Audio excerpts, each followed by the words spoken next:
Barado na naman, oops! Huwag ka munang bumili ng bagong hot end. Mahal to baka karayom lang yung solusyon dyan. May iba-ibang sukat to, depende sa nozzle mo.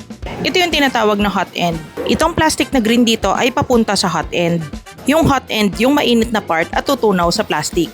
I-zoom in natin yung tip ng nozzle. Maliit lang siya. Ang hawak ko dito ay yung 0.4 mm.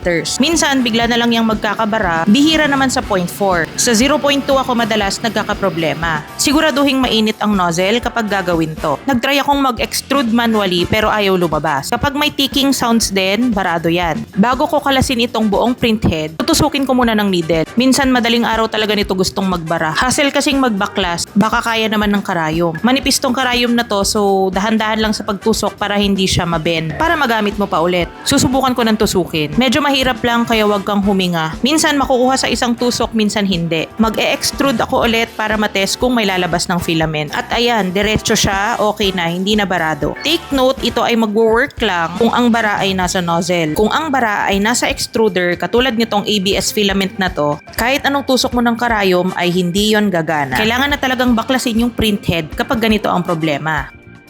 For more 3D printing tips, follow, like, and share.